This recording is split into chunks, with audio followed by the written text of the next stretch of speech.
마태복음 8장 24절에서 26절 말씀입니다. 마태복음 8장 24절에서 26절 말씀. 성경 있으신 분들은 성경 찾으셔도 좋을 것 같습니다. 마태복음 8장 24절에서 26절 말씀입니다. 저희 한 목소리로 함께 읽도록 하겠습니다.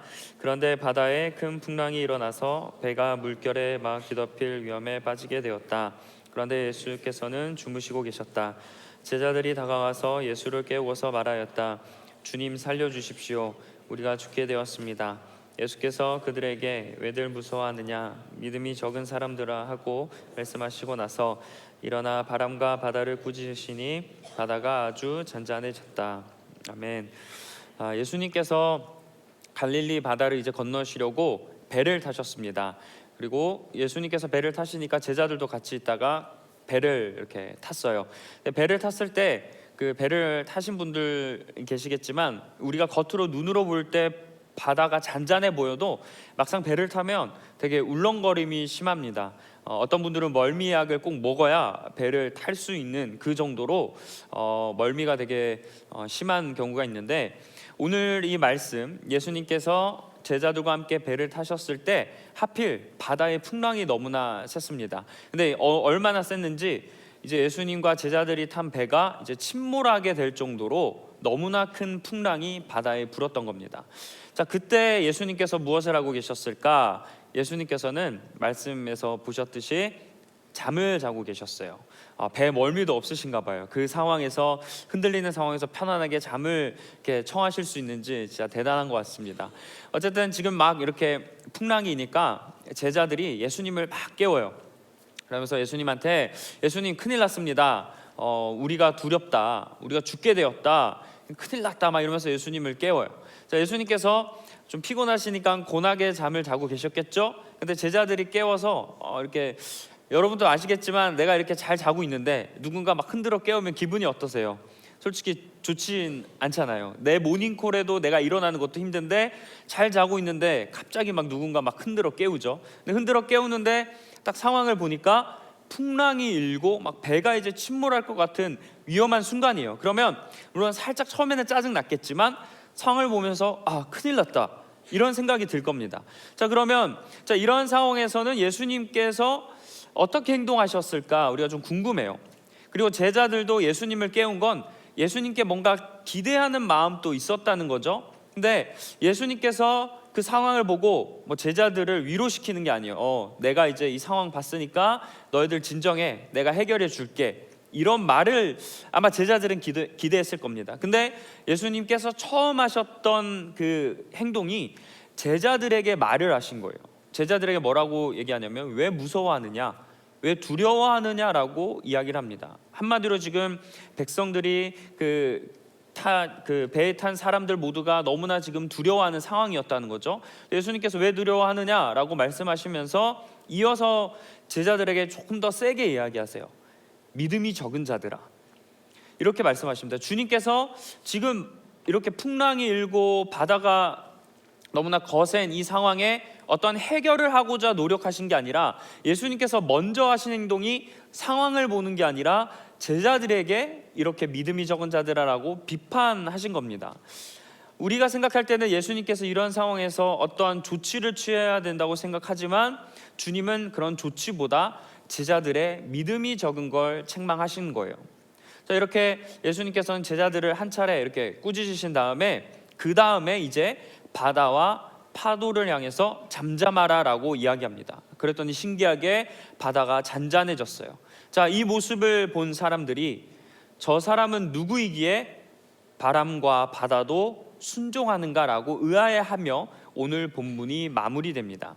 여러분, 오늘 본문은 되게 짧은 구절이에요. 그리고 아마 많은 분들이 아시는 그런 구절이라 생각되는데, 짧은 구절이지만 아주 강력한 그리고 되게 중요한 메시지가 담겨져 있습니다. 그게 우리가 함께 나누고 싶은 은혜가 오늘 설교 제목이기도 한데요. 어떤 은혜냐면 문제는 환경이 아니라 우리의 믿음 부족이다라는 겁니다. 한번 따라해 보겠습니다. 환경이 문제가 아니다. 우리의 믿음이 문제다. 네, 우리가 살아가면서 뭐 좋은 일만 겪는 게 아니죠. 어려운 일도 겪고 황당한 일도 겪고 심지어 억울한 일도 겪어요. 우리가 살다 보면 참 별의별 일이 내 의도와는 또 내 행동의 결과와는 다른 일들이 우리 앞에 펼쳐집니다. 근데 그래도 괜찮은 건 내가 어떠한 노력으로 그 상황을 정리할 수 있으면 그래도 조금 괜찮은데, 문제는 나의 어떠한 그런 노력과 나의 어떠한 행동으로 그 상황을 정리하지 못할 때, 수습하지 못할 때, 해결하지 못할 때 우리가 많이 어려워하죠.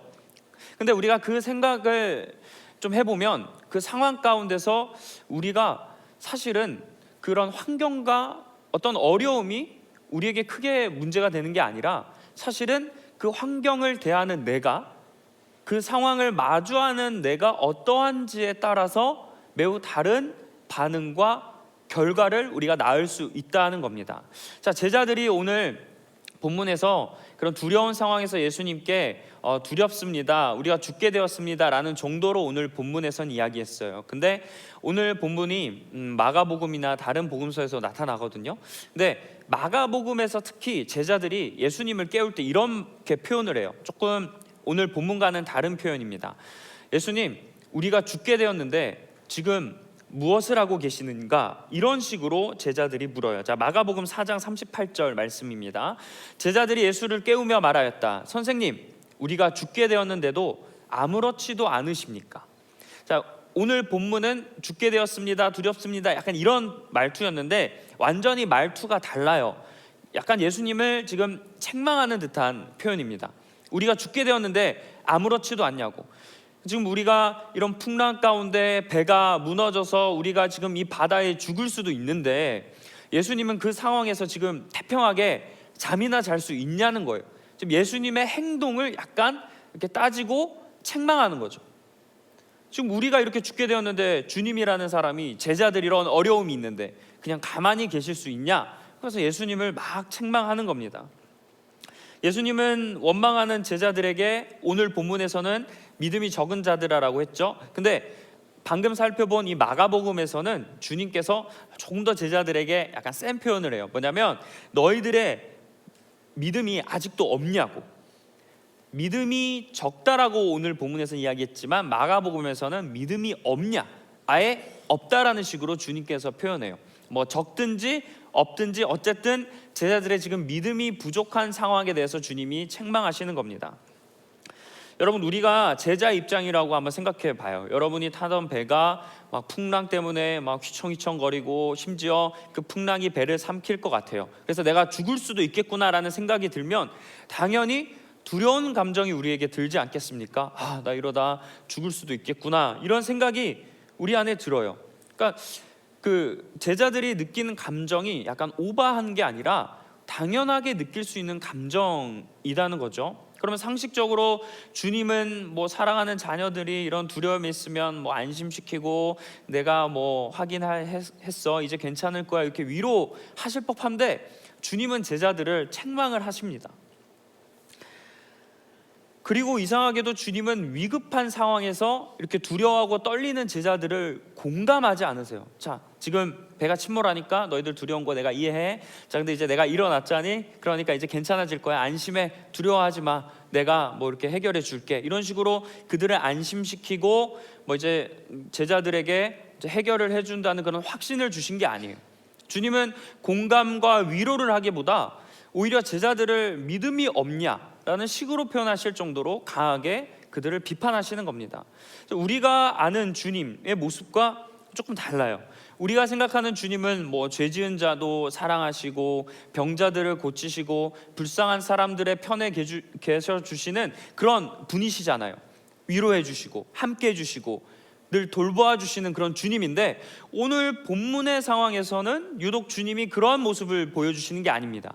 제자들을 책망하고 심지어 이 믿음의 문제에 있어서는 예수님께서도 조금 민감하게 반응하고 계세요. 그래서 우리가 이 상황에서 좀 짚고 넘어가야 될 부분이 있는데, 그게 뭐냐면 주님께서는 제자들이 지금 풍랑으로 두려워하는 이 모습을 믿음의 문제로 보신다는 겁니다. 제자들은 당연히 두려우니까 느낄 수 있는 감정을 표현한 거예요. 그냥 자연스러운 감정을 표현한 거죠. 근데 주님은 그게 너희들이 풍랑 때문에 무서워하는 게 아니라 믿음이 적어서 두려워한다라고 주님이 말씀하시는 겁니다. 제자들 입장에서도 조금은 이해할 수 없는 주님의 반응이에요. 주님께서 화를 내신 이유가 풍랑으로 인해서 두려워했기 때문에 너희들이 이렇게 무서워한 거다. 그래서 막 화를 내시는 겁니다. 심지어 지금 배 안에 제자들만 있었던 게 아니에요. 제자들이 배에 탔는데 지금처럼 휴대폰 같은 게 있어서 멀리서 주님이 밖에 계셔서 주님 지금 우리가 배를 탔는데 배가 침몰할 것 같습니다. 이런 상황이 아니잖아요. 바로 옆에 주님이 지금 타고 계세요. 대화할 수 있는 거리에 주님이 계신다고요. 근데 지금 배 안에 주님이 계심에도 불구하고 제자들은 어떤 거예요? 마음의 불안함과 두려움을 느꼈다. 주님께서는 이 부분에 대해서 제자들에게 이야기하시는 겁니다. 자, 제자들은 사실 오늘 사건이 있기 전에 예수님께서 행하신 기적들을 많이 보았어요. 예를 들어서 예수님께서 제자들이 이제 처음 콜링하시고 나서 처음 맡게 된 사건이 오늘 사건이라면 이해할 수 있습니다. 그런데 지금 제자들의 상황은 이미 예수님께서 귀신을 내쫓으시고 병자를 고치신 이러한 기적을 경험한 상태예요. 그러면 그 배에 탄 일반 사람들은 두려워할지 몰라도 제자들은 두려워했으면 안 됩니다. 왜냐하면 지금 나와 함께 있는 분, 그리고 내가 따르는 그 스승인 예수님이 어떤 분이신지를 누구보다 잘 알고 있잖아요. 그리고 지금 제자들은 어부가 아니라 신분이 제자였어요. 그러면 뭐가 신분적으로 변화가 됐으면 그들의 믿음도 변화가 됐어야 되는 상황이죠. 근데 전혀 제자들이 지금 그런 믿음을, 그런 상황을 보여주지 못하고 있는 겁니다. 똑같이 무서워하고 똑같이 두려워하고 오히려 더 나서서 주님을 깨우면서 큰일 났다고, 죽게 되었다고, 그런 우리를 내버려 두시냐고 오히려 주님을 따지는 이런 모습을 보면서 주님이 그들의 믿음이 부족하다라고 크게 노하신 거예요. 지금 제자들이 대부분 출신이 보면 어부였습니다. 그럼 제자들이 어부였다는 뜻은요, 바다의 풍랑의 그 무서움, 두려움을 누구보다 잘 알고 있었을 거예요. 제자들 출신 중에 세리가 있었는데 세리가 바다의 풍랑을 더 잘 알겠습니까? 아니면 어부들이 바다의 풍랑의 위험을 더 잘 알겠습니까? 이미 지금 오늘 사건 이전에 예수님께서 그 어부들을 콜링하신 이후에요. 지금 제자들 중에 지금 어부들이 있습니다. 그럼 이들은 풍랑이 불었을 때 자신들의 과거가 생각났겠죠. 예전에도 어부였으니까 풍랑을 주의했을 겁니다. 그리고 본인들도 풍랑 때문에 어려웠던 경험이 있을 거예요. 매번 좋은 일만 있지 않았을 겁니다. 그리고 또 예를 들어서 풍랑 가운데 배가 부서지거나 심지어 안타깝게도 죽은 사람들을 들어본 적이 있을 거예요. 어쨌든 이들은 어부였을 때 풍랑에 매우 민감했다는 겁니다. 근데 지금 이들은 더 이상 어부가 아니잖아요. 이제 그들의 신분은 제자로 바뀌었습니다. 그런데도 이 풍랑이라는 이 원초적인 그런 환경 앞에서 제자들은 어부가 아님에도 불구하고 어부였을 때와 똑같은 반응을 보였다는 거예요. 풍랑의 두려움을 직감했겠죠. 그러니까 먼저 막 깨우는 겁니다. 변화된 모습을 보여줘야 되는 그런 위치인데 이 자연환경, 특히 풍랑, 과거 자신에게 보면 어떻게 보면 두려움의 존재였던 그 환경이 들이닥치니까 예전의 본능이 다시 나타난 겁니다. 주님께서는 그래서 그 부분을 지금 지적하시는 거죠. 우리가 환경 앞에서 무너지는 것도 동일한 것 같아요.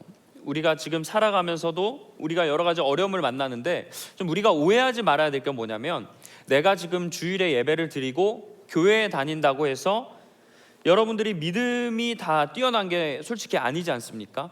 내가 하나님을 알고 그 다음에 이렇게 열심히 신앙생활을 한다고 해도 내가 주님에 대해서 많이 아는 게 아니에요. 솔직하게 우리가 주님을 몰라도 교회에 나올 수 있습니다. 그리고 예배 드릴 수 있고 여러 가지 곳에서 쓰임 받을 수 있어요. 주님을 몰라도. 그런데 이제 문제는 뭐냐면 이렇게 주님을 알지 못한 상황에서 가게 된다면 문제를 만났을 때 내 반응이 조금은 위험할 수 있다는 겁니다. 자, 제가 억지스럽게 이야기하는 게 아니라 여러분 스스로 한번 질문해 보세요. 어떤 분들은 오늘 만약에 좀 마음에 어려움이 생기는 분들도 계셨을 거고 지난 한 주 동안에도 수없이 여러분들을 괴롭게 하고 힘들게 하는 상황들이 있었을 겁니다. 그 상황에 여러분들은 어떻게 반응하셨습니까? 제자들처럼 두려워하거나 때로는 놀라거나 걱정한 모습들이 우리에게 있지 않나요? 그리고 제자들이 하나님을 막 원망하고 주님을 막 이렇게 향해서 뭐 하고 있냐 따졌듯이 어떤 경우에는 우리가 주님에 대해서 따지는 경우도 있을 겁니다. 하나님 원망하는 경우도 많았을 거예요. 우리도 주님을 이렇게 믿는다 하지만 우리도 제자들처럼 이러한 모습을 쉽게 보이면서 살아가고 있습니다. 내가 주님을 예배한다고 해서 우리의 믿음이 이전과 크게 별반 다를 바 없는 모습을 보여주며 살아간다는 거예요. 그러므로 우리는 먼저 내가 특정 상황을 어떻게 받아들이는가, 이게 중요하다라는 것을 깨달아야 됩니다. 그냥 상황을 고지고대로 우리가 그 상황에 반응해서는 안 된다는 거예요. 우리는 대부분 어떤 문제 앞에 다른 원인을 찾아요. 대부분 아마 그런 어려움이 찾아오면 심지어 믿음의 영역에 있어서도 내 믿음이 무너지게 되면 상황 탓, 사람 탓, 이렇게 대부분 원인을 다른 데 돌립니다. 저 사람 때문에 내가 힘들어지고 이런 환경 때문에 내가 어렵다라고 우리가 고백을 해요. 그런데 사실 가장 큰 원인은 내가 그것을 그렇게 받아들이기로 결정했기 때문 아닙니까? 물론 사람 탓이 있을 수 있고 상황 탓이 있을 수 있지만 그것을 그렇게 하겠다고 결정한 건 내가 그렇게 결정한 거잖아요. 제자들이 물론 그런 풍랑이 있지만 곁에 주님이 계셨으니까 우리는 두려워하지 말고 좀 이렇게 잘 해보자라고 결정할 수 있었지만 제자들은 그냥 원초적인 그런 본능대로 반응대로 행동한 거예요.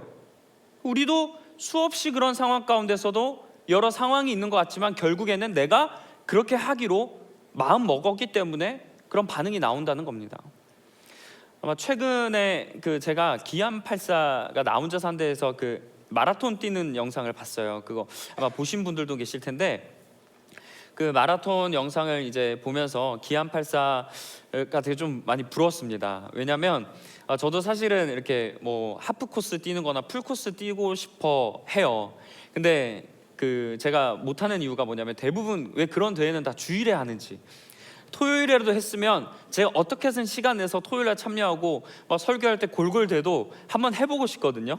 근데 왜 그런 대회는 다 주일에 있는지, 그래서 유일하게 코로나 때 뉴발란 거기 땡에서 코로나 기간에는 온택트로 하더라고요. 그래서 그때 신청해서 했지만 그래도 뭔가 뛰는 거랑 다르잖아요, 온택트로 하는 거랑.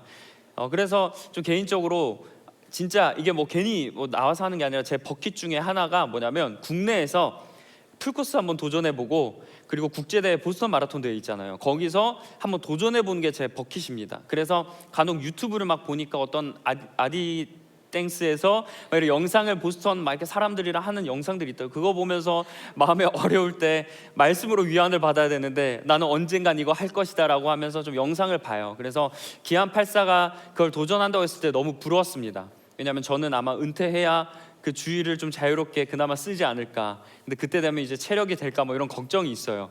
근데 기안84 분이 나름대로 바쁜 상황 가운데서도 열심히 마라톤을 준비했습니다. 그래서 준비 과정도 좀 보여주시고 복장을 사고 신발을 사고 이런 과정들도 쫙 보여줬어요. 나름대로 준비를 했습니다. 근데 막상 이제 마라톤을 뛰니까 이게 체력이 안 되는 거죠. 또 왜 그렇게 다니면서 물을 계속 마시더라고요. 그래서 저도 보면서 저는 풀코스 도전해 본 적 없지만 저렇게 먹어서 배가 아플 텐데 이렇게 생각이 들었는데 아니나 다를까 뛰면서 막 부여잡고 막 쓰러지고 하시더라고요. 근데 그렇게 막 기안84께서 이렇게 분이 막 쓰러져 있을 때 주변에 이제 사람들이 막 지나가잖아요. 근데 좀 놀라운 게 나이 드신 어르신 분들이 왜 이렇게 잘 뛰는지, 막 어떤 분이 들어가는데 플랜카드로 몇십 번인가 이렇게 도전을 하신 분이 있다. 40회였나? 그러니까 40년 동안 1년에 한 번씩 40번인가 이런 분들도 계시고, 제가 이렇게 비하하거나 이렇게 구분 짓는 거 아닌데 여성분들도 너무나 막 잘 뛰시더라고요. 그걸 보면서 이제 기안84가 막 이렇게 힘들어 하는데 더 놀란 건 뭐냐면 어떤 할아버지가 계셨는데 그분이 장님이셨어요. 앞이 보이지 않는데 어떤 헬퍼분, 그러니까 가이드분께서 그 장님인 할아버지 그 분을 이렇게 손으로 연결을 해가지고 같이 뛰더라고요. 근데 이제 끌려가는 게 아니라 그 장님인 할아버지도 뛰는 거예요. 그걸 보면서 기안84가 막 이렇게 놀라는 거죠. 그래서 막 도전을 받고 자극을 받아서 결국에는 어떻게든 마무리하는 그런 영상이었습니다. 근데 제가 그걸 보면서 똑같이 42.195km를 뛰어야 되는데 이 뛰는 사람의 체력에 따라서 그 힘듦의 정도가 다르다는 것을 두 눈으로 보게 됐어요. 뭐 제가 직접 뛰지는 않았지만 그래도 영상에 보니까 어떤 사람들은 뭐 전혀 힘들어하지 않고, 그리고 똑같이 힘들어도 어떻게든 잘 이겨내는 사람이 있고, 완전히 힘들어서 뭐 도중에 포기했던 사람들도 있겠죠. 그러니까 또 물론 마라톤 풀코스 뛰는 거 상상할 수 없을 정도로 힘들 거예요. 그런데 어쨌든 그 뛰는 사람의 준비하는 것, 그리고 그 사람의 평상시 훈련과 그리고 그 당시 컨디션과 그다음에 체력 등을 통해서 힘들지만 어쨌든 그 결과나 반응하는 게 다를 수 있다라는 걸 느꼈습니다. 그러니까 모두가 힘든 건 아니라는 거죠. 그리고 성경을 보면 어려운 환경이 있었는데 그것을 겪는 사람, 그것을 대하는 사람에 따라서 이 문제가 위기일 수도 있고 이 문제가 오히려 더 전환이 되고 승리할 수 있는 계기가 되는 그런 장면이 나와요. 어떤 장면이냐면 골리앗을 대하는 사울과 다윗의 모습입니다. 이 골리앗이 블레셋의 그 군인이었는데 이 골리앗이 와서 이제 이스라엘 사람들을 향해서 자, 나와 싸울 사람 한 명을 보내라. 그러니까 1대1을 뜨자.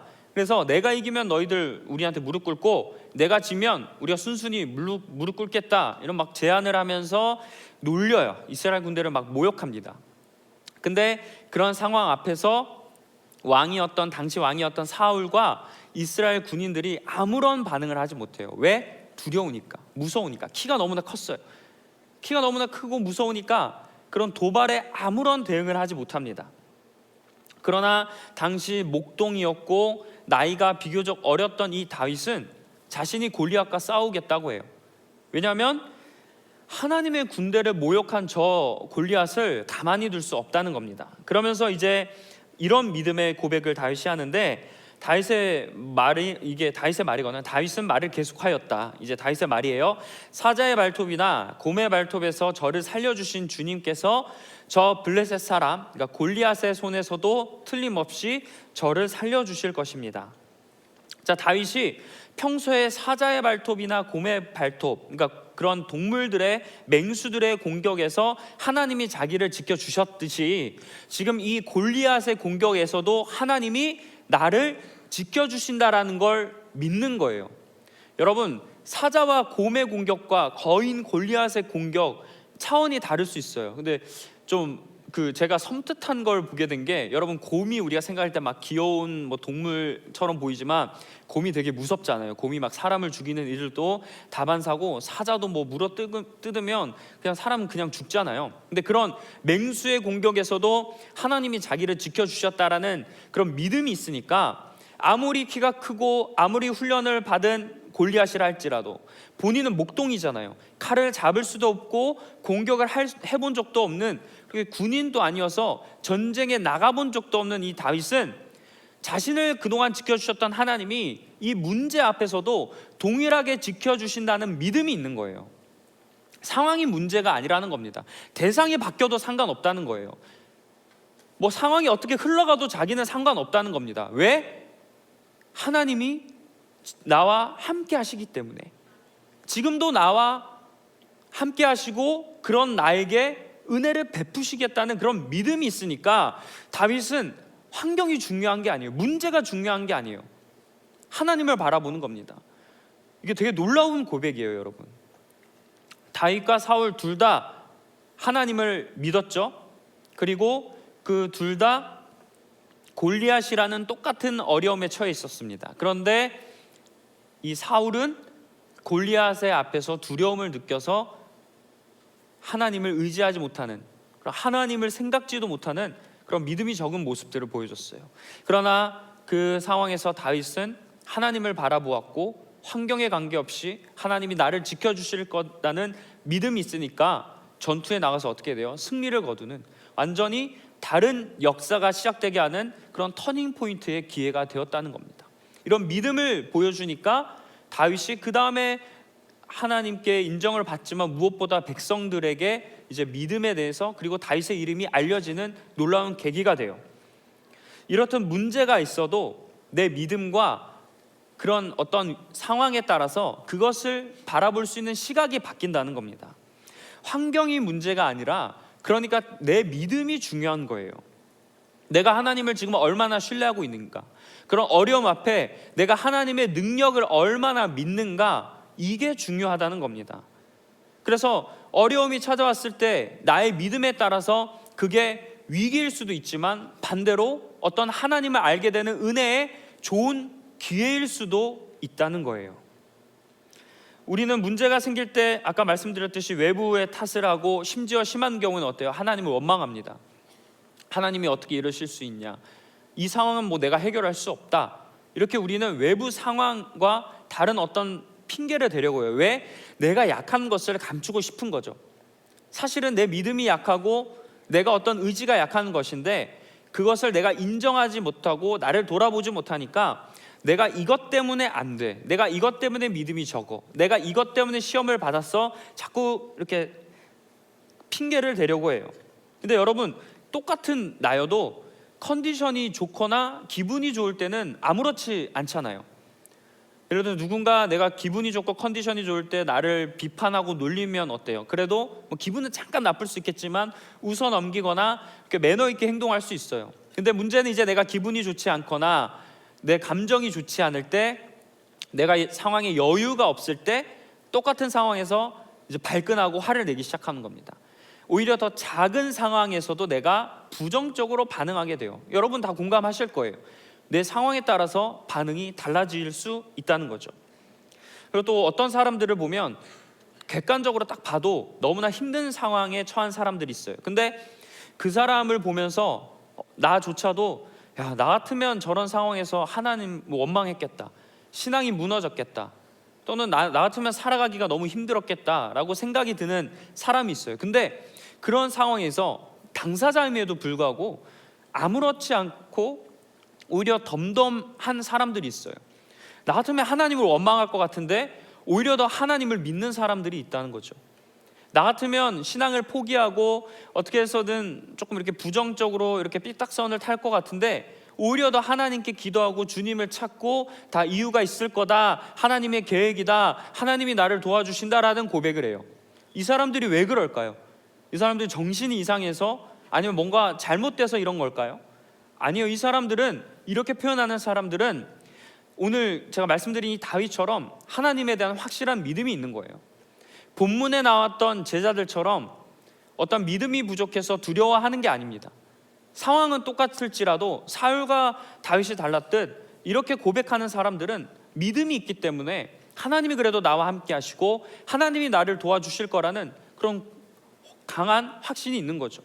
그러니까 문제는 물론 힘들죠. 문제가 어떻게 어렵지 않은 사람이 누가 있겠어요. 그러나 그 가운데 그게 전부가 아니라 하나님을 바라보고 하나님을 의식할 수 있다는 겁니다.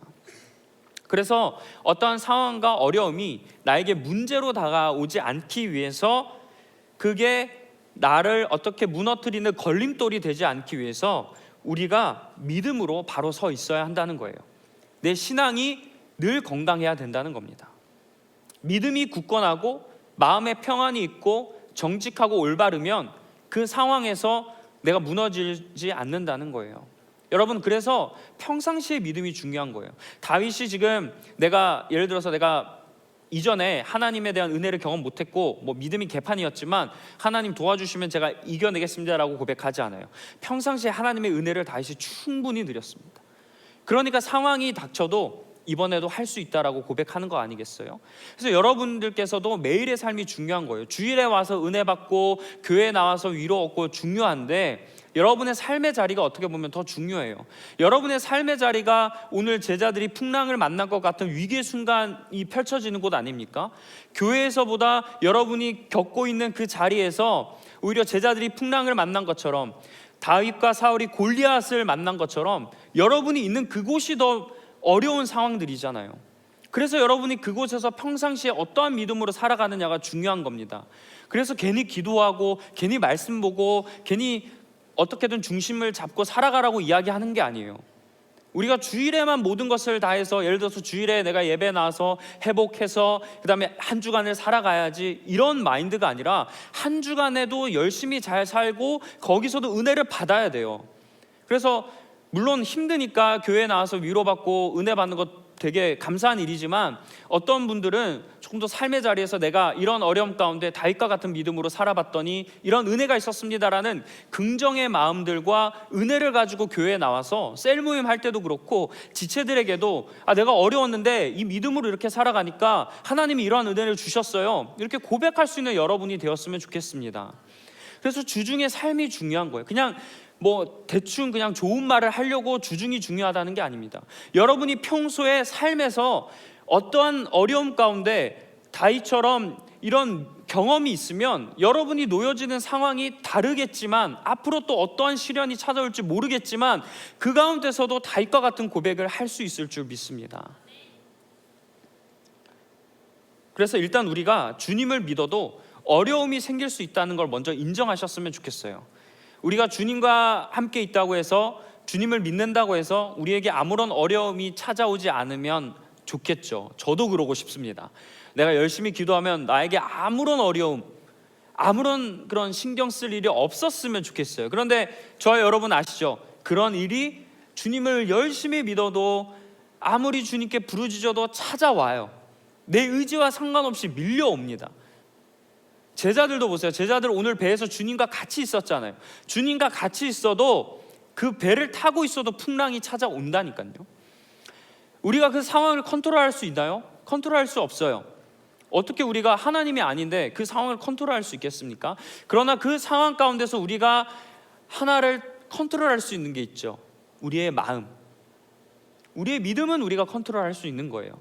내가 그 상황 가운데서 두려워하지 않을 수 있도록 내 믿음과 내 마음을 좀 지켜보고, 두렵지만 감정이 확 올라오지만 그래도 이걸 조금 누르고 주님을 바라보도록 노력하는 것, 이것은 내가 통제할 수 있고 컨트롤할 수 있는 부분이지 않습니까? 우리가 이런 것을 바라봐야 된다는 거예요. 내 믿음, 내 마음을 잘 컨트롤해서 상황은 어렵겠지만 그 가운데 내가 무너지지 않을 수 있도록 우리가 평상시에도 이렇게 내 마음과 믿음을 잘 컨트롤해야 된다는 거예요. 자, 이렇게 컨트롤 잘 하기 위해서 우리에게 필요한 게 있어요. 제일 중요한 게 뭐냐면, 주님이 어떤 분인지를 우리가 잘 알아야 합니다. 주님께서 바다와 그 풍랑을 꾸짖자 잠잠하게 되었어요. 근데 그때 이제 그 배 안에 있던 사람들, 제자들을 포함해서 그 사람들이 주님이 어떤 분이시길래, 이 사람이 어떤 사람이길래 왜 이게 잔잔하게 되냐고 이야기하잖아요. 지금 제자들은 주님과 지금까지 그래도 함께 동행했고, 그리고 제자들이 주님의 기적을 보았어요. 또 나아가서 지금 주님과 함께 있어요. 그런데도 불구하고 그들은 주님이 어떠한 분인지를 몰랐다는 거예요. 우리도 주님을 믿으면서 주님이 어떠한 분인지 모르는 경우가 많이 있습니다. 주님께 기도해도 주님의 능력에 대해서 제대로 알지 못해요. 그런 상황들이 많이 있습니다. 여러분은 주님에 대해서 잘 알고 계십니까?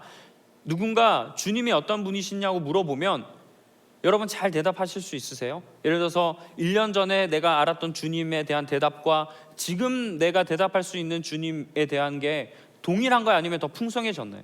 시간이 지나면 조금 더 풍성해져야 되지 않겠습니까?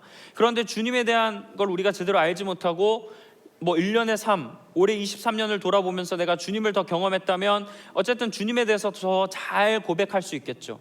그런데 우리가 그렇게 주님에 대해서 잘 고백하지 못해요. 그리고 우리가 오해하는 것 중에 하나가 주님에 대해서 몇 가지만 알고 있으면서도 그게 주님에 대해서 전부라고 착각할 때가 있습니다. 주님은 사실 엄청난 특징을 가지신 분이고 능력이 매우 많으세요. 그래서 우리가 주님을 판단할 수 없습니다. 근데 우리의 짧은 생각과 우리의 짧은 지식, 약한 그런 우리의 감정을 가지고 주님을 판단하죠. 주님은 이러실 거야. 근데 우리가 주님을 전부 아는 게 아닙니다. 그래서 주님을 알기 위해서 어떻게 해요? 우리가 그것을 때로는 기도도 하고 때로는 처절하게 주님을 알기 위해서 노력해야죠. 주님을 알아가려면 여러분 시간을 많이 또 들이시고 처절하게 여러분 매달리셔야 됩니다. 교회에 나오고 예배 드리는 거 통해서 주님을 알겠지만 제가 봤을 땐 여러분이 주님을 느낄 수 있는 자리는 여러분 개인이 살아가는 그 자리예요. 거기서 주님을 느끼셔야 됩니다. 여러분, 예를 들어서 하나님은 사랑이 많으신다라는 걸 여기서 듣고 기도해서 아는 거랑, 내가 딱 삶의 자리에 갔는데 전혀 사랑할 수 없는 상황에서 내가 동일하게 미워하는 마음이 있었지만 갑자기 어느 날 딱 그 사람 보면서 사랑하고 싶은 마음이 들 때, 그때 주님이 사랑이시다라는 게 더 가슴 깊이 와닿지 않습니까? 여러분, 이런 순간들을 경험하셔야 돼요. 삶에서 주님을 알기 위해서 늘 의식해야 되고 깨어 있어야 되고 처절하게 노력하며 몸부림치셔야 됩니다. 주님을 아는 건 여러분 쉬운 일이 아니에요.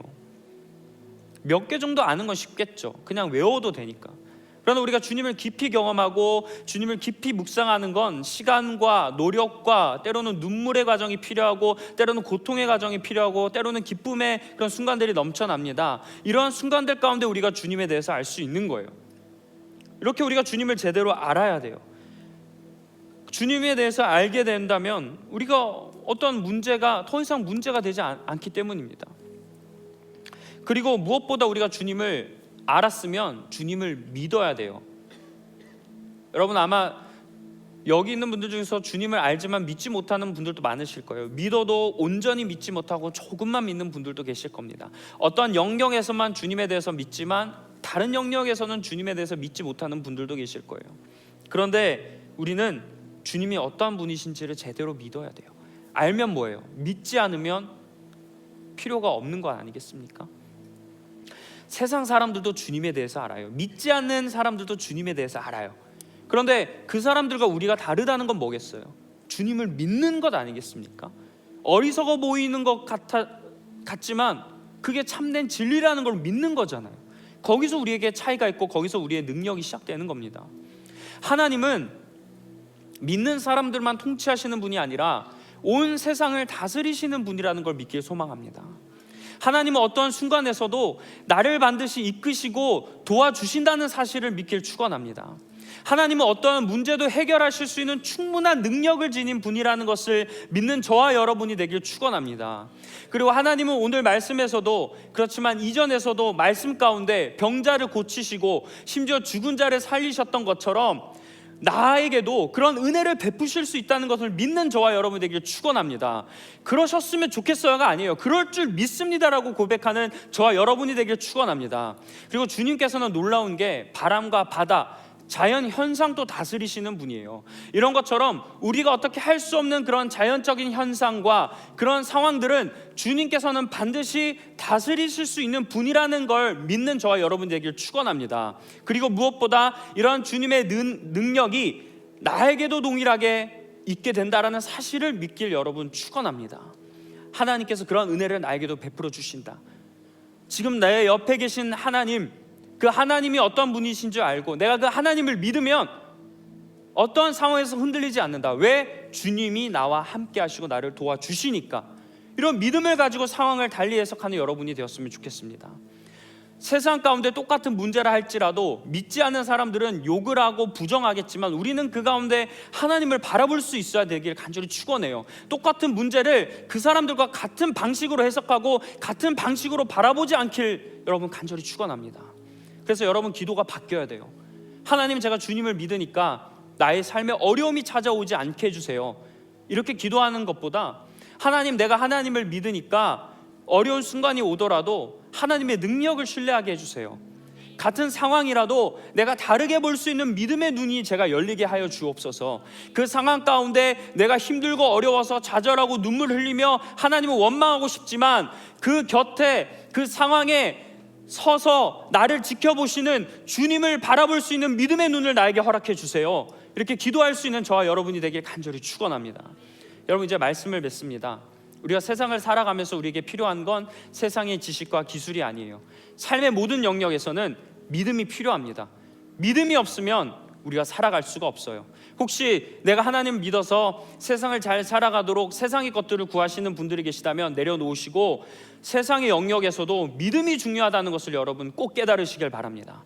제자들이 풍랑을 만난 것처럼, 다윗과 사울이 골리앗을 만난 것처럼 여러분에게도 그런 삶에서 그런 상황이 찾아와요. 그때 우리가 다르게 반응하려면 뭐예요? 믿음으로 반응해야 되지 않겠습니까?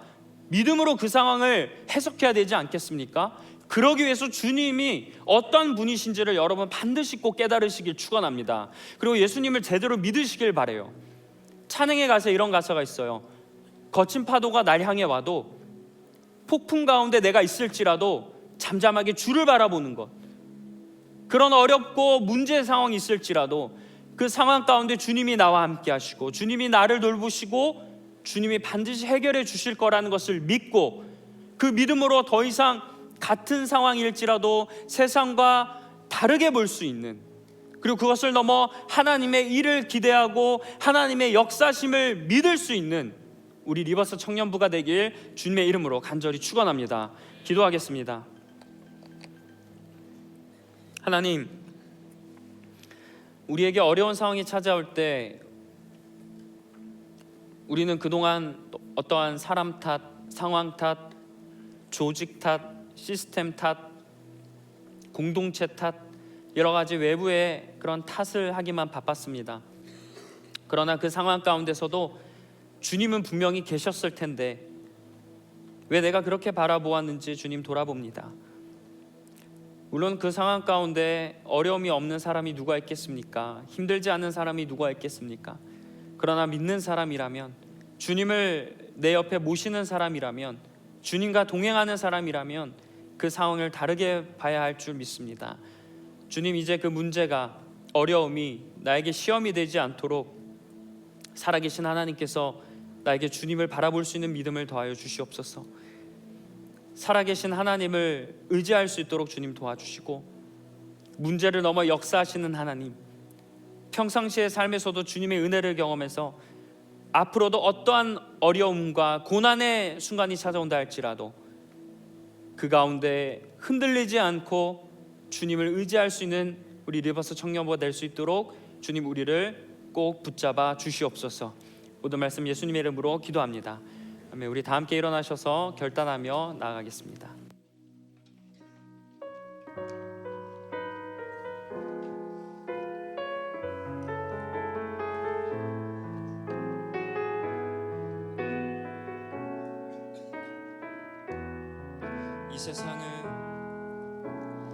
이 세상을 살아가는 동안에 나의 힘을 의지할 수 없으니 기도하고 낙심하지 말 것을 주께서 참 소망이 되심이라. 주의 길을 걸어가는 동안에, 주의 길을 걸어가는 동안에 세상의 것 의지할 수 없으니 감사하고 낙심하지 말 것을 주께서 참 기쁨이 되심이라. 하나님의 꿈이 나의 비전이 되고 예수님의 성품이 나의 인격이 되고 성령님의 권능이 나의 능력이 되길 원하고 바라고. 우리 처음부터 다시 고백합니다. 이 세상을 살아가는 동안에 나의 힘을 의지할 수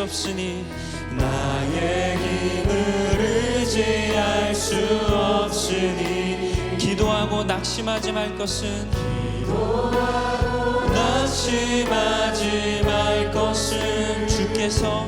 주께서 참 소망이 되심이. 하나님의 꿈이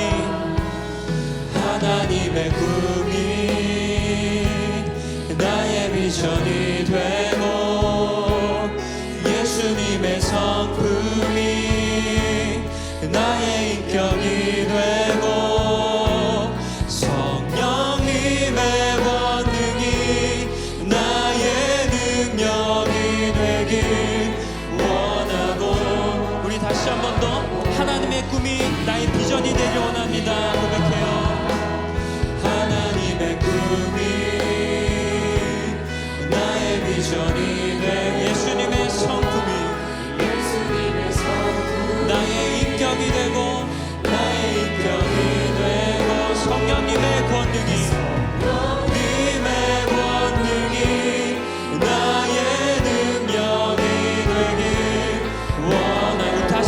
고백합니다.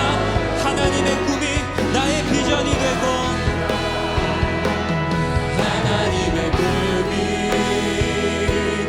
나의 비전이 되고 예수님의 성품이 나의 인격이 되고 성령님의 권능이 나의 능력이 되길 원하고 우리의 모든 시선을 주님께 드리길 원합니다. 모든 시선을 주님께 드리고 살아계신 하나님을 느낄 때 내 삶은 주의 역사가 되고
여러분, 지금 오늘 본문에서 제자들이 풍랑을 만났듯이 혹시 여러분 삶 가운데 지금 풍랑을 만나는 분들이 계십니까?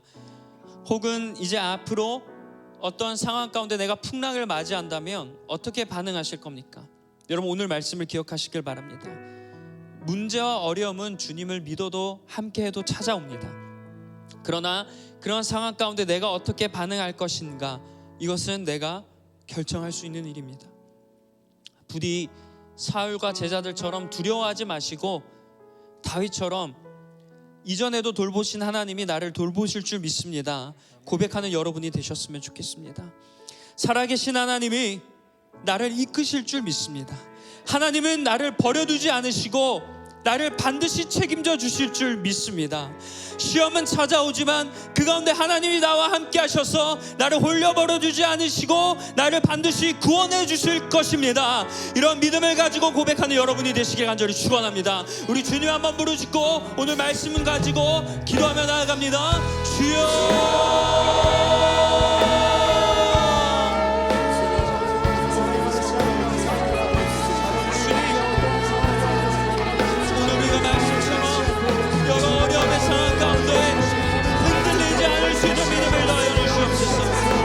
인간적인 본능으로 두려움의 감정을 느끼고 어려움을 느낍니다. 그러나 주님, 그런 어려움이 있을지라도 그 어려움을 넘어 역사하시는 하나님을 바라보는 믿음의 눈이 뜨여지게 하여 주시옵소서. 하나님을 느끼게 하여 주시옵소서. 주를 바라볼 수 있는 그런 나의 믿음이 하나님 자라나게 하여 주셔서 지금 겪고 있는 어려움과 앞으로 있을 문제 앞에 무너지지 않고 좌절하지 않고 하나님을 원망하지 않게 주님 도와주시옵소서. 하나님은 그 문제를 믿음의 문제로 보신다 말씀하셨습니다. 두려워하거나 우리가 주님을 원망하는 것, 하나님은 그 문제를 믿음의 문제로 보십니다. 여러분, 그 믿음을 우리가 기억하며 두려워하거나 난마음으로 나의 믿음을 낮추는 것이 아니라 주를 의지함으로, 주를 바라봄으로 나의 믿음을 더욱더 높이 들리며 살아계신 그 하나님을 바라보는 우리가 되게 하여 주시옵소서. 살아계신 하나님을 바라보고 전능하신 하나님을 느끼는 시간을 되게 하여 주시옵소서. 더 이상 상황이 나에게 시험이 되지 않을 줄 믿습니다. 더 이상 문제가 나를 무너뜨리지 않을 줄 믿습니다.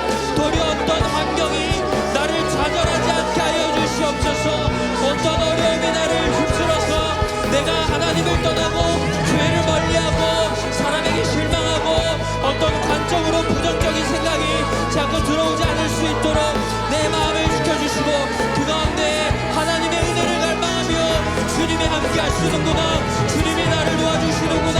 나는 주님을 믿습니다. 그런 하나님을 의지합니다 고백할 수 있는 우리 귀한 청년들 될 수 있도록 주님 우리의 믿음을 붙잡아 주시옵소서. 아버지 하나님, 다른 시선으로 주님을 바라보기 원합니다. 아버지 하나님, 모든 시선으로 주를 바라보게 하여 주시옵소서. 문제는 다가올지라도 그 문제와 함께 하시는 하나님, 내 옆에 계시는 하나님, 나와 동행하시는 하나님을 바라보게 하여 주시옵소서. 그래서 다윗처럼 어려움의 순간이 있지만 만군의 여호와 하나님의 이름으로 그동안 나를 지켜주셨던 예수님의 이름으로 나아가서 위기의 순간이 은혜의 시간이 되게 해주시고 어려움의 순간이 하나님의 은혜를 경험하는 또 내 인생을 역전시키는 기회의 장으로 만들어 주시옵소서. 내 믿음에 달려 있습니다. 내 의지에 달려 있습니다. 오 주여, 무너지지 않을 수 있는 믿음, 더욱더 깊은 믿음, 장성한 분량에 이르기까지 내가 주님을 바라볼 수 있도록 오 주여, 이 시간 나에게 더 큰 믿음을 더하여 주시옵소서. 주를 바라보게 하여 주시옵소서. 주를 의지하게 하여 주시옵소서. 오 주님이시여. 여러분, 다음 기도 제목을 놓고 기도하겠는데요, 이 시간 여러분 기도 제목을 놓고 기도했으면 좋겠습니다. 여러분 막히는 기도 제목들, 그리고 여러분에게 필요한 기도 제목들, 그리고 여러분은 하기 싫을지 몰라도 해야 되는 기도 제목들이 있을 거라 믿어요. 주님께서 내면의 소리로 들려주시면 그것을 거부하지 마시고 주님께 기도하길 바랍니다. 사람 보지 마시고 환경 헤아리지 마시고 어떤 것을 따지거나 계산적으로 바라보지 마시고 주님을 믿음으로 바라보시는 여러분이 되었으면 좋겠어요. 그래서 그런 마음으로 기도하시길 바랍니다. 여러분의 기도 제목, 주님 나의 기도를 들어주시옵소서. 나의 상황을 아시는 주님, 나의 아픔을 아시는 주님, 나의 필요를 아시는 주님, 해결하여 주시옵소서. 특별히 어떤 상황에 역전이 필요한 분들이 계시다면 오늘 다윗의 말씀을 기억하며 주를 바라보길 간절히 축원합니다. 그리고 어떤 육체와 정신적인 아픔과 질병으로 고통스러워하는 분이 계시다면 내가 나을 수 있다가 아니라 내가 낫는다라는 믿음을 가지고 기도하시길 바랍니다. 어떤 주의 도우심이 필요하시다면, 응답이 필요하다면 내가 이렇게 기도하면 될 수 있지 않을까가 아니라 주님은 들어주신다라는 믿음을 가지고 기도하시길 바랍니다. 여러분 각자의 기도 제목 믿음을 가지고 다시 한 번 더 주님 한번 부르짖고 기도합니다. 주여, 하나님, 우리의 많은 기도 제목들이 있습니다. 주님, 우리에게 주어진 상황들에 대한 기도 제목과 내가 살아가면서 나에게 필요한 기도 제목들, 그리고 하나님께서 생각나게 해주시고 나에게 구하라고 주시는 기도 제목들, 수많은 기도 제목들이 있을 텐데 하나님, 그 가운데 우리가 믿음으로 고백하게 하여 주시옵소서. 기도하면 이루어질까? 기도하면 과연 될까? 기도가 능력이 있을까? 내가 이 시간에 다른 세상의 방법을 찾고 해결하는 것이 더 지혜롭지 않을까 고민하지 않게 해주시고, 믿음은 보이지 않더라도 바라는 것들의 실상임을 믿으며 하나님께서 구하고 찾고 두드리면 해결하고 응답해 주신다고 말씀하셨사오니 살아계신 주 하나님의 응답을 기대하며 간절한 마음으로 믿음으로 고백할 수 있는 우리 리버풀 성령에게 하여 주시옵소서. 너희는 부르짖으라 내가 내게 응답한다 말씀하셨습니다. 믿음으로 구하게 하여 주시옵소서. 믿음으로 구하게 하여 주시옵소서. 하나님은 응답해 주십니다. 하나님은 여러분의 기도 제목을 듣고 싶어 하십니다. 하나님은 여러분의 간구를 기다리고 계십니다. 기도하세요. 여러분 기도하세요. 부르짖으세요. 주님께서 오늘 들어주실 줄 믿습니다. 하나님, 오늘 이 시간 응답이 있게 하여 주시옵소서. 기도하는 주의 거룩한 자녀들에게 하나님의 해결이, 주의 도우심이 수요하시는 역사가, 구원의 역사가, 믿음의 역사가, 응답의 역사가, 은사의 역사가, 달란트의 역사가 하나님, 오늘 이 시간 기도하는 우리 귀한 청년들에게 가득히 가게 하여 주시옵소서. 우리의 시선이 변하게 하여 주시고 우리의 마음이 변하게 하여 주셔서 주를 바라보고 주를 의지하고 주님을 믿는 우리가 되게 하여 주시옵소서. 능치 못함이 없다고 하셨습니다. 능치 못함이 없다고 하셨습니다. 아버지, 하실 수 있거든이 무슨 말이냐 말씀하십니다. 하나님은 반드시 이루어 주십니다. 하나님은 반드시 해결해 주십니다. 믿음으로 구하십시오. 믿음으로 구하십시오. 주님이 해결해 주실 줄 믿습니다.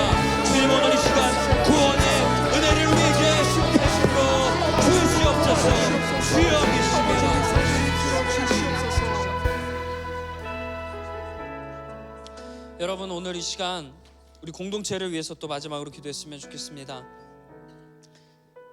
특별히 이 시간에는요, 여러분과 친하지 않고 또는 여러분과 마음 가운데 어려움이 있거나 잘 맞지 않는 지체들, 내 마음에 용서하지 못하고 계속 이렇게 가시가 있는 그런 사람들과 환경이 있다면 여러분 그것을 놓고 기도하시길 바랍니다. 여러분 사실 그 상황도 내가 다르게 보면 전혀 다르게 받아들여질 겁니다. 여러분, 우리는 사랑해야 합니다. 사랑하라고 말씀하셨습니다. 원수를 위해서도 죽을 수 있는 그 사랑, 이웃을 사랑할 수 있는 사랑, 하나님을 사랑한다면 우리의 이 사랑이 공동체에 흘러갔으면 좋겠습니다. 그래서 어떤 그 누군가 우리 공동체에 왔을 때 우리 공동체를 통해서 처음 느껴지는 감정이 이 공동체는 사랑이 많은 공동체구나라는 걸 느낄 수 있도록 여러분 사랑하셔야 합니다. 여러분이 사랑하셔야 합니다. 제가 아무리 외치고 그렇게 한다고 한들 이곳은 사랑이 가득하지 않아요. 다니시는 여러분이 주체적인 마음과 주인 의식을 가지고 사랑하셔야 합니다. 이건 주님의 명령입니다. 저의 권면으로 듣지 마시고 주님의 명령, 말씀으로 기억하시길 바라요. 그래서 여러분 이 시간 그냥 추상적으로 공동체에 놓고 기도하지 마시고, 내가 친하지 않고 그러면서도 여러분 지나가면서 계속 생각났던 그 지체들, 그리고 지금 나와 맞지 않아서 거리가 있는 지체들, 심지어 내가 미워하고 좀 나에게 어렵다 하더라도, 나에게 가시와 같은 상처를 줬다 할지라도 그 사람을 위해서 기도하시길 바랍니다. 하나님이 사랑할 수 있는 마음을 더해 주시옵소서. 내 힘으로 할 수 없으니 주님의 마음으로 사랑하는 감정을 나에게 주시옵소서. 그리고 사랑을 실천하게 하여 주시옵소서. 끊어졌던 게 다시 연결되는 역사가 일어나게 하여 주시옵소서. 닫혔던 게 열리는 역사가 일어나게 하여 주시옵소서. 여러분 이런 사랑의 마음을 위해서 우리 주님 한번 부르시고 다시 한번 더 기도하며 나아갑니다. 주여!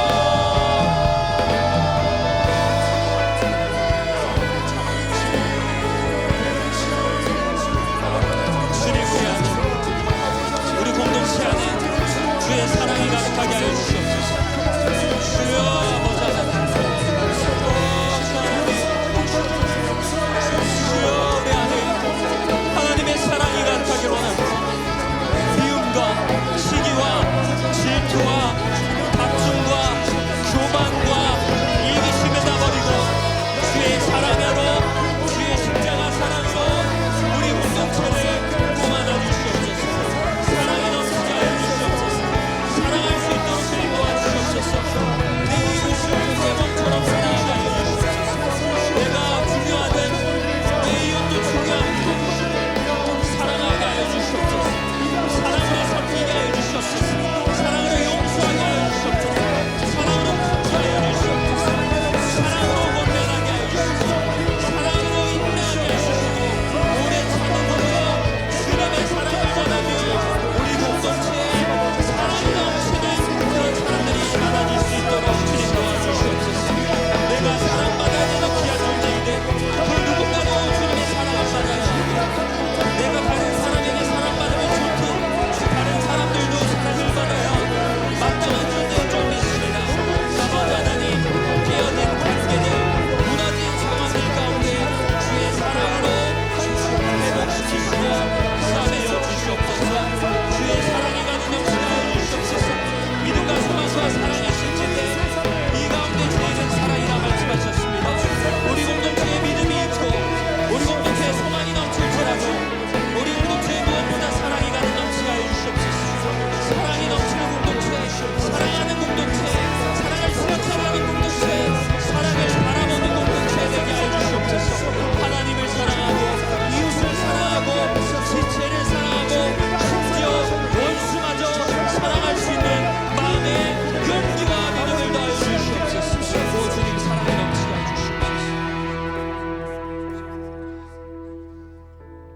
하나님, 사실 예전에는 주님을 믿고 하나님께 기도하면 나에게 어려움이 찾아오지 않을 줄 알았습니다. 그런데도 하나님을 열심히 믿고 기도한다고 해도 나에게 어려움이 찾아옵니다. 분명히 나는 하나님을 열심히 믿었는데, 나는 하나님께 열심히 기도했는데, 그래서 힘들지만 사역도 하고 예배도 더 나오면서 말씀을 실천했는데 왜 나에게는 어려움이 찾아오는지, 그때마다 하나님을 원망할 때도 있었고, 혹시 내가 죄 때문에 그런 것은 아닌지 마치 욥과 친구들처럼 어떤 인과관계를 밝히려고만 노력했습니다. 그러나 그 가운데 하나님의 계획을 바라볼 수 있는 믿음의 눈이 열리게 하여 주시옵소서. 풍랑을 잔잔하게 하시는 하나님이 나와 함께 하시는 줄 믿습니다. 사자와 곰의 맹수의 공격에서 다윗을 지켜주시고 골리앗에게 승리를 거둬주신 그 하나님이 나에게도 동일하게 역사하시는 줄 믿습니다. 이제 문제 앞에 그 문제를 우리의 세상의 눈으로 바라보기보다, 어떤 원초적인 감정으로 반응하기보다 하나님이 나와 함께 하심을 바라볼 수 있는 우리가 되게 하여 주시옵소서. 그러기 위해서 주님이 누구신지 제대로 알기 원합니다. 기도로, 말씀으로, 예배로. 그러기 위해서 내가 노력해야겠죠. 때로는 불편함이 있을 거고, 때로는 귀찮음도 있을 거지만 그것을 이겨내야 할 줄 믿습니다. 주님, 기도의 자리에, 특별히 11월 아와 이 기도의 자리에 참여하였어 하나님, 어떠한 상황 가운데서도 내가 주님을 바라볼 수 있는 믿음의 눈이 열리게 해달라고 주님 기도하길 간절히 원합니다. 그래서 우리가 그것을 삶에서 경험할 수 있도록 주님 도와주시옵소서. 교회 와서 회복하고 세상에 살아가는 것도 좋지만 삶의 자리 가운데서 작지만 소소하지만 계속해서 믿음의 승리를 경험하게 하여 주시옵소서. 그래서 그런 승리를 경험해서 앞으로 미래에도 더 큰 시련이 찾아온다 할지라도 과거에 지켜주셨던 하나님이 미래에도 나와 함께 하신다는 그 믿음으로 이겨낼 수 있는 우리 리버스 청년부 될 수 있도록 주님 우리를 지켜주시옵소서. 이제는 우리 주 예수 그리스도의 은혜와 하나님 아버지의 극진하신 사랑과 성령님의 교통하심이, 어려움과 또는 다양한 환경을 이제는 고난으로 바라보지 않고 믿음으로, 신앙으로 바라보며 그 가운데 하나님의 계획을 발견하고 이제는 어렵지 않도록 노력하고자 결단하고 그것을 삶에서 실천하고자 하나님께 기도하는 모든 리버스 청년들의 삶 가운데 이제부터 영원토록 함께 하시기를 간절히 축원하옵나이다. 아멘. 아멘.